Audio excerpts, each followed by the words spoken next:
नमस्कार किसान भाइयों, स्वागत है एक बार फिर से आपके किसान ही चैनल में। दोस्तों आज हम आए हुए अपने खेत पर और हमने इधर थोड़ा सा लहसुन बो रखा है। ये देखिए लहसुन की बुआई यहाँ पर कंप्लीट हो गई है, नमी बहुत अच्छे से है। आज हम आपको बताएंगे पेंडीमेथिलिन का यूज़ करके कि आपको क्या रिजल्ट देखने को मिलता है, कौन कौन सी फसल में आप डाल सकते हैं और जो फसलें हैं उसमें किस फसल में कितना नुकसान होता है या कोई साइड इफेक्ट मिलता है या नहीं मिलता है, क्या इसका रिजल्ट होने वाला है, वो सब आपको इस वीडियो में जानकारी मिलेगी। पूरा वीडियो अंत तक जरूर देखिएगा।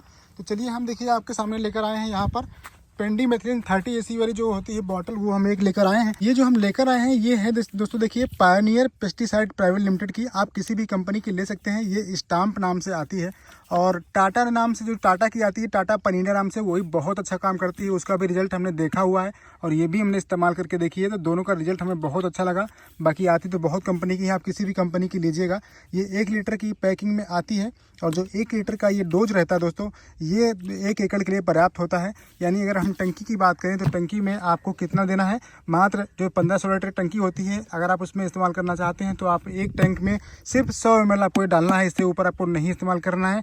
सारे मिथ आपको क्लियर कर देंगे इस वीडियो में और आपको लाइव रिजल्ट भी दिखाएंगे। तो वीडियो को अभी से लाइक कर दीजिए और चैनल पर पहले सब्सक्राइब कर लीजिए। तो दोस्तों आपको करना क्या है, देखिए हम जैसे यहाँ पर ये पानी है, आपको हमेशा साफ पानी लेना है। जब भी आप तालाब वगैरह का पानी मत लीजिएगा, यूज़ कीजिए, क्योंकि इसमें होता क्या है कि तालाब के जो पानी होता है उसमें खरपतवार या मिट्टी का बहुत ज़्यादा, उसमें ऑर्गेनिक मैटर ज़्यादा होता है। जो पानी होता है उसका पीएच दोस्तों अलग होता है। अगर कभी कभी क्या होता है कि उस तालाब के पानी में मिक्स करने से दवा जो है रिएक्ट कर जाती है और बहुत अच्छा रिजल्ट आपको देखने को नहीं मिलता है। तो हमेशा साफ पानी का इस्तेमाल कीजिएगा। दूसरी बात आपको क्या ध्यान देना है कि आपको डोज जो है वो जितना मैंने आपको बताया है 1 लीटर 1 एकड़ में आपको करना है, इससे कम में नहीं करना है। आप अगर एक बॉटल जो है 4 टंकी में डाल के 1 एकड़ में स्प्रे कर देंगे तो आपको रिजल्ट कम मिलेगा, लेकिन नुकसान ज़्यादा देखने को मिलेगा। इसलिए कम से कम 8 टंकी या 10 टंकी का डोज वैसे होता है, इतने में आपको बढ़िया से स्प्रे करना होता है पेंडीमेथिलिन 30 EC। और जो एक पेंडीमेथिलिन थोड़ा इससे ऊपर परसेंटेज में आती है उसका डोज 750 ml रखा जाता है 1 एकड़ में। अब बात कर लेते हैं खेत की। तो देखिए जैसे आप जब अपने खेत में स्प्रे करेंगे तो आपको ध्यान देना है कि आपके खेत में बुआई कंप्लीट हो चुकी हो। कुछ फसलें ऐसी होती हैं जिनमें पेंडीमेथिलिन थोड़ा रिजल्ट जो है वो अच्छा नहीं आता है। साथ साथ में जो आपने फसल की बुआई करी हुई है उस पर भी रिजल्ट देखने को ज़्यादा नहीं मिलता है। अगर खरपतवार रुक भी जाते हैं तो उसके बदले में थोड़ा सा इफेक्ट जो है फसल पर मिलता है। लेकिन कुछ फसलें ऐसे भी हैं, जैसे लहसुन आपका हो गया, गेहूँ हो गया, जो बड़े दाने वाली फसलें होती हैं, उनमें आपका दलहनी फसलें हो गई, उनमें कोई भी नकारात्मक प्रभाव देखने को नहीं मिलता है। हम हर साल यूज करते हैं, बहुत ही अच्छा रिजल्ट आता है। बस आपको जो डोज बताया है वो आप ध्यान रखिएगा। और जो खेत आपका है उसमें नमी अच्छे से होनी चाहिए। जैसे आप देख रहे हैं यहाँ पर लहसुन की बुआई कंप्लीट हो गई है, नमी बहुत अच्छी मात्रा में है। और आपको खेत जब भी जिस खेत में आपको स्प्रे करना है उस खेत में ढेले बिल्कुल नहीं होने चाहिए। अगर खेत में ढेले बड़े बड़े होंगे तो उसमें रिजल्ट आपको कम देखने को मिलेगा। जैसे देखिए ये खेत दिख रहा है, यहाँ पर ढेले थोड़ा बड़े बड़े हैं, लेकिन यहाँ पर आप देखेंगे तो यहाँ पर बहुत अच्छे से बराबर है मिट्टी, तो यहाँ पर स्प्रे करेंगे और रिजल्ट बहुत अच्छा देखने को मिलेगा। अब दूसरी बात यह है कि आपको कब इसका स्प्रे करना है। तो देखिए बुआई आपकी कंप्लीट हो जाए, आप चाहें तो उसी दिन कर सकते हैं। अगर उस दिन नहीं कर पा रहे हैं किसी कारणवश तो आप अगले दिन कर दीजिए। अगले दिन नहीं कर पा रहे हैं तो आप तीसरे दिन कर दीजिए। मतलब 72 घंटे के अंदर अंदर आपकी जो पेंडीमेथिलिन 30 EC है उसका इस्तेमाल आपको कर लेना है। अगर 3 दिन के अंदर आप नहीं करते हैं तो फिर आपको उसके बाद में अगर स्प्रे करेंगे तो तब तक खरपतवारों का जमाव थोड़ा थोड़ा ऊपर हो जाता है। जो उसके सीड होते हैं खरपतवारों के, उनका जर्मिनेशन स्टार्ट हो चुका होता है, तो वो फिर कंट्रोल भी नहीं होते हैं। साथ ही साथ जो फसल आपने बोई हुई है फिर आपको उस पर इफेक्ट उसका जो है हर्बिसाइड का देखने को मिलेगा। तो हो सकता है कि आपका जो फसल है वो जर्मिनेशन हो जाए, लेकिन वहाँ पर आपको जो पत्तियाँ हैं वो थोड़ी मुड़ी हुई या थोड़ा सा ऐंठन बनी हुई दिखे। ये इसका नकारात्मक प्रभाव रहता है अगर आप 3 दिन के बाद स्प्रे करेंगे।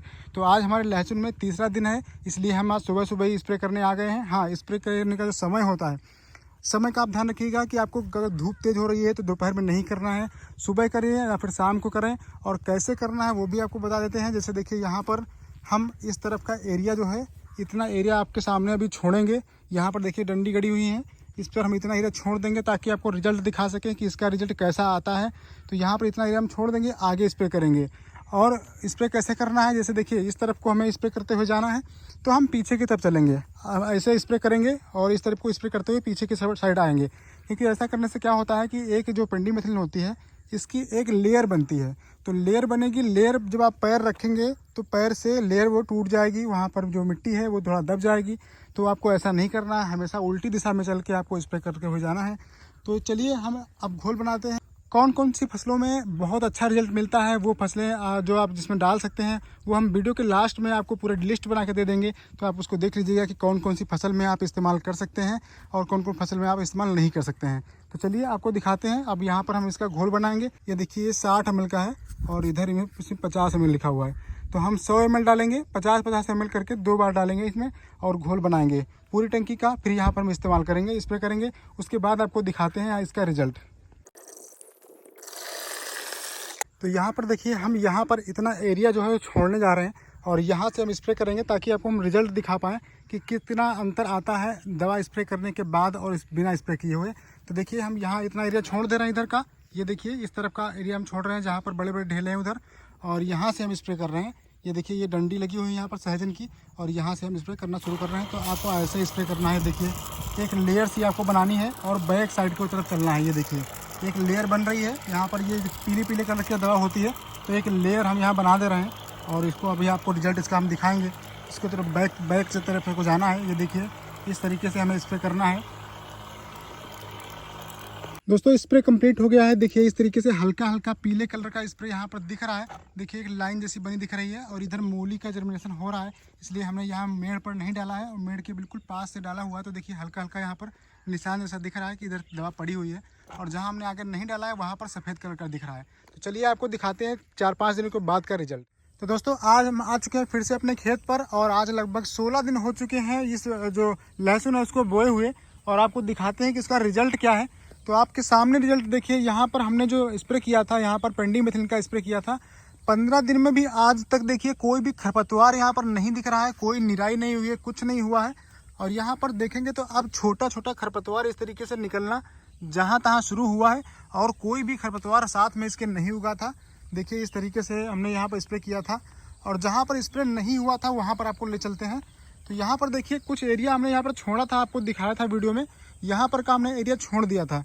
तो यहाँ पर आप देख सकते हैं कितनी ज़्यादा मात्रा में खरपतवार जो है उगे हुए हैं, बहुत ज़्यादा है। इतना नहीं कि इसको बिना निराई किए हुए ये रह ही नहीं पाएगा। यहाँ पर देख सकते हैं आप कितने खरपतवार हैं। और जहाँ से हमने स्प्रे करना यहाँ शुरू किया था, यहाँ से आप देख सकते हैं कि लहसुन तो पूरा अच्छे से उगा हुआ है, और यहाँ पर लहसुन में और यहाँ पर लहसुन में कोई भी अंतर नहीं है, कोई भी साइड इफेक्ट इसका हमको देखने को नहीं मिला है। लेकिन आप खरपतवार देखिए, बिल्कुल खरपतवार से मुक्त ये फसल खड़ी है। ये देखिए इस तरीके से कोई भी खरपतवार आपको नहीं दिखेगा। तो पेंडिमेथिलिन का इस्तेमाल अगर आप लहसुन में करते हैं तो बहुत ही रिजल्ट देखने को बेहतर मिलता है। धनिया में भी हमने ट्राई करके देखा है, धनिया में भी बहुत अच्छा रिजल्ट आता है इसका।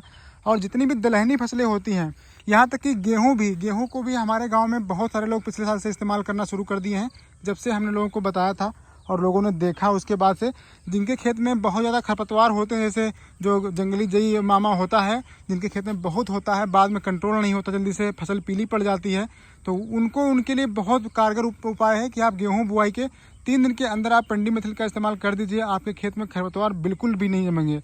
तो ये तरीका था जो हमने आपको बताया है, आप इसको फॉलो कीजिएगा।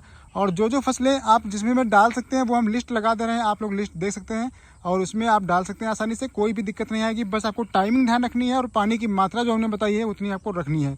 तो वीडियो हेल्पफुल लगा हो तो वीडियो को लाइक शेयर कीजिएगा और एक प्यारा सा कमेंट जरूर कीजिएगा।